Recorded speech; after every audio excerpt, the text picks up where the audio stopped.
Well, I think I've left you all waiting long enough. It's about time we finally wrap this story up and put it in the books. Ha, ha.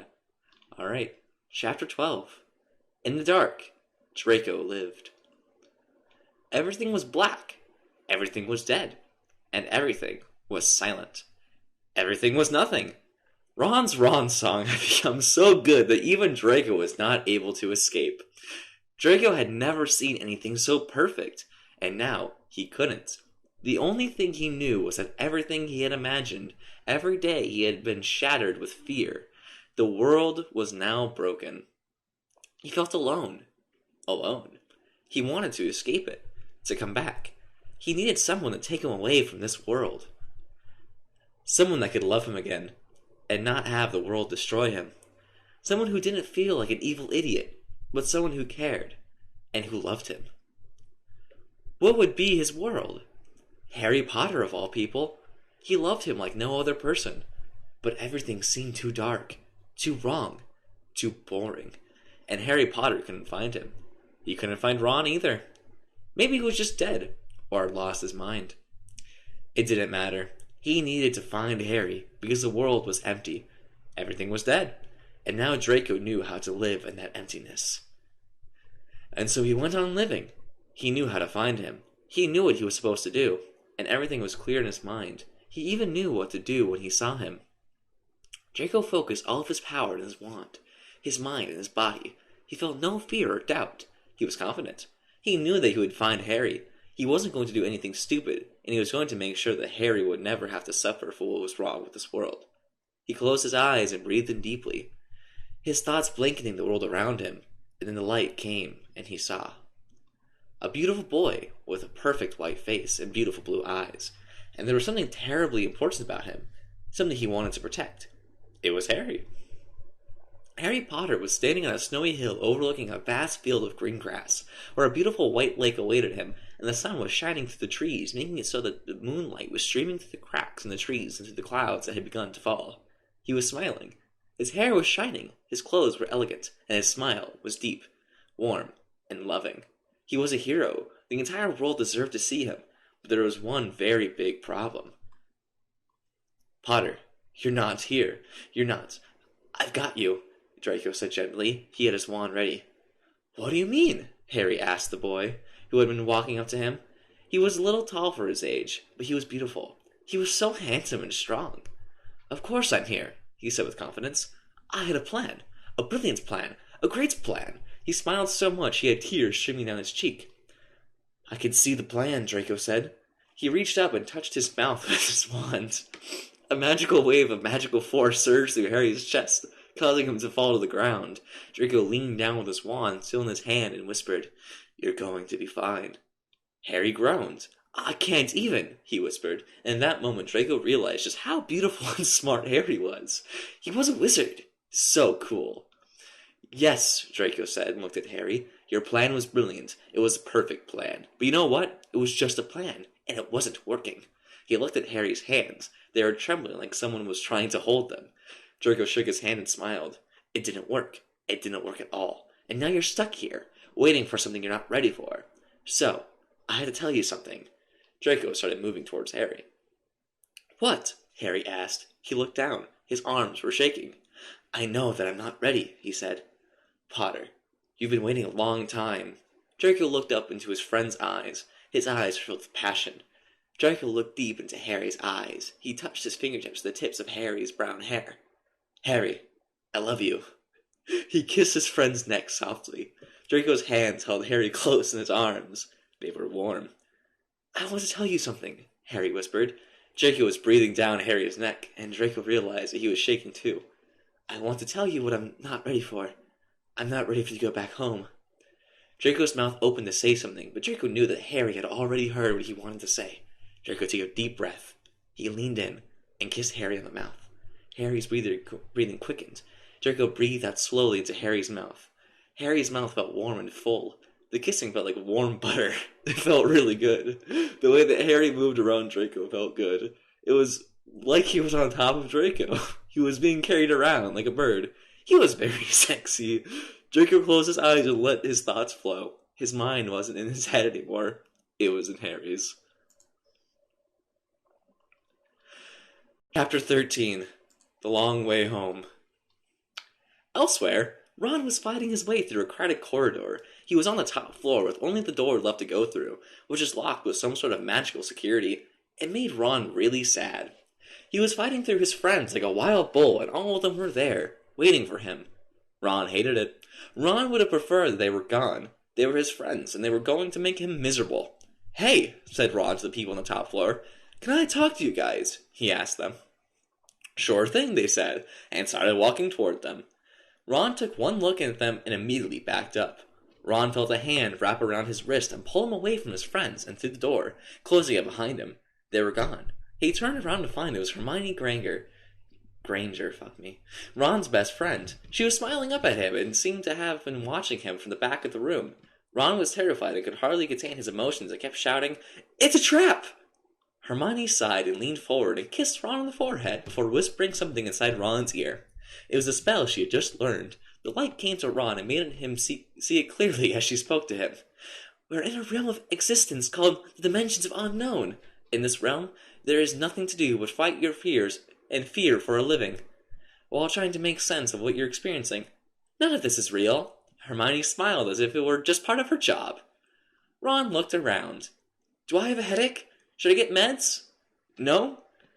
"No," Hermione reassured him and continued her description of the universe before Ron could even formulate an opinion. In reality, there exist only 3 dimensions. 1, 2, and 3. They all exist in equal proportions and are all called time.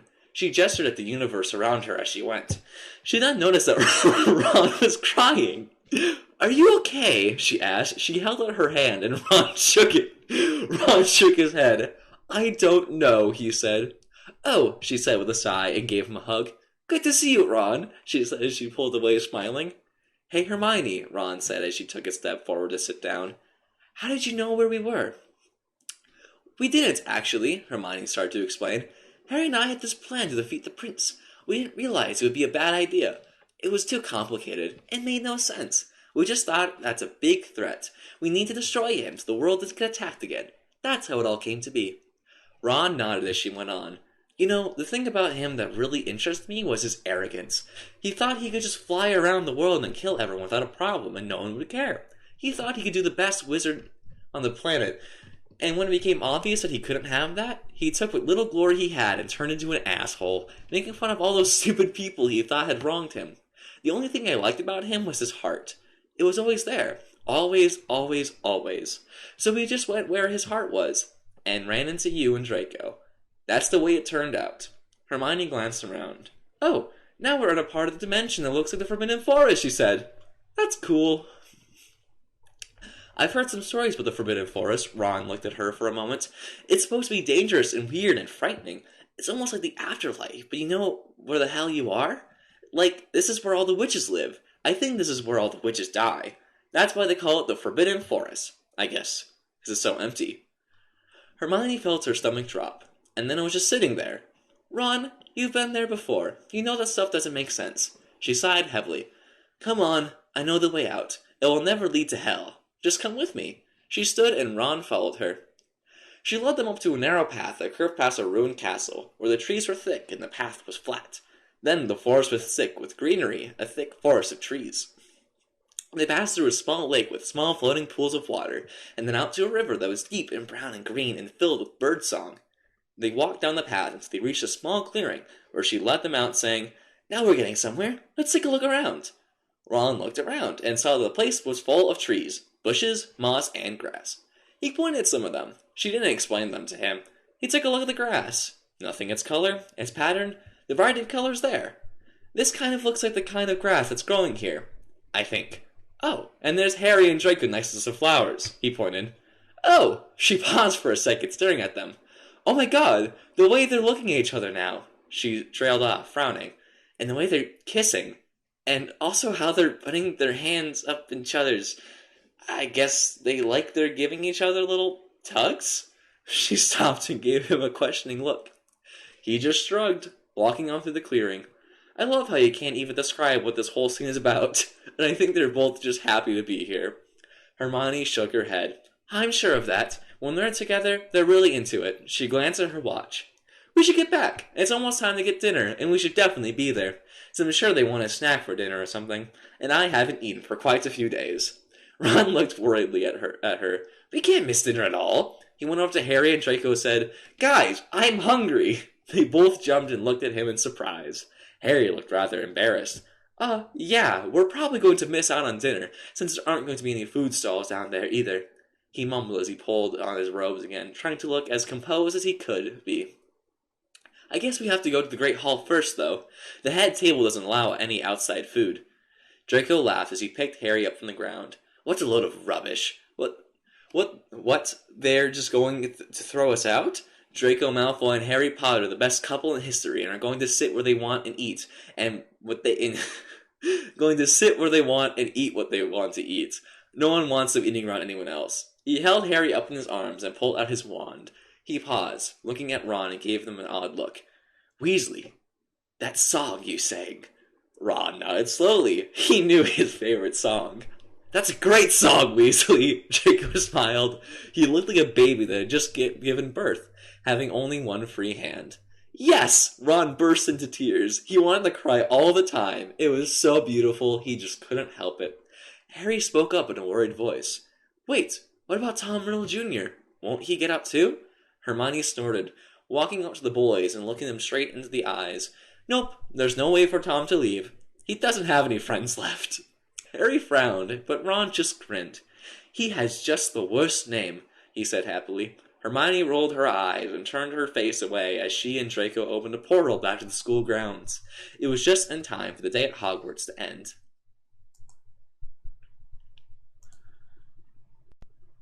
Chapter 14. After a Little Rain. Harry and his friends returned to the school, which was still in the rain, making things seem a lot calmer. The Great Hall, which Harry and Draco usually attended for breakfast and lunch, was already packed to the brim with students who had to have been in school for quite some time since they were in 7th year. Harry glanced at Ron, who seemed lost and confused, while Hermione seemed to have taken over Ron's mind.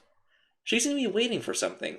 Ron, I think we should find out why all the doors are locked and what's happened to the school library. Draco and Harry looked around at where there was such a much crowd. Harry wasn't sure if they were supposed to look at the crowd like everyone else was, but they didn't see a single person who wasn't in the crowd already. They were sitting under one big banner. The banner read, I have to go now.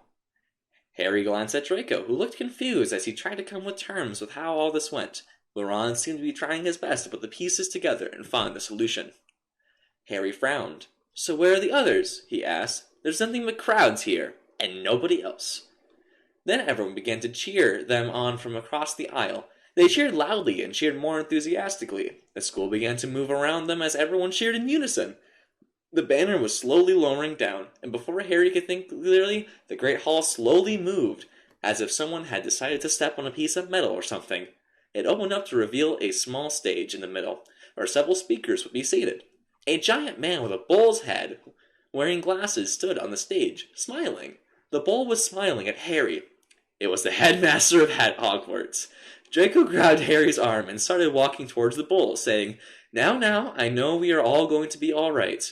The headmaster spoke. Well, I hope that all of you are here to celebrate our victory. The bull's expression darkened slightly. His head was tilted to one side, and his mouth was hanging open like something was sucking on a small balloon. You fought it pretty well, Draco. The bull began to raise itself and start dancing around the stage. Then a voice came from one side of the stage. It was the headmaster's voice. Before we start celebrating, it said, it is my pleasure to introduce Draco Malfoy, the Great Malfoy. He is the head of Slytherin House, and I am proud to call myself the Great Slytherin. Well done, Malfoy. Well done. And all of your friends, well done. I am awarding Slytherin 4 times the number of points as I did with the other houses. Malfoy was silent for a moment, and he eventually let out a heavy sigh. Thanks, Mr. Headmaster. I'll tell you a joke soon, and then all of you will be free to leave. Draco grinned at him. Then he was silent for a second. That was fun. Then the Great Malfoy laughed loudly and swept Harry off his feet, causing a chain of 4 large lights to flash across the large area that had just been covered by Harry's shadow, causing everyone in the room to look around at their surroundings. Actually, how about we let the Weasley tell some of his jokes, Potter? The boys grinned brightened. My mouth will be busy tonight, and the next few hours as well. Harry just laughed and pointed at the ceiling. There's a lot of jokes to be told. Ron's eyes lit up. All right then, let's do that. He pulled his cloak back up around him, causing his robes to quickly become a dark blue as they flew across the room. Harry smiled, relieved and grateful. Then it was his turn to get the jokes as he always loved to hear, before returning his attention to the table that had just appeared before them.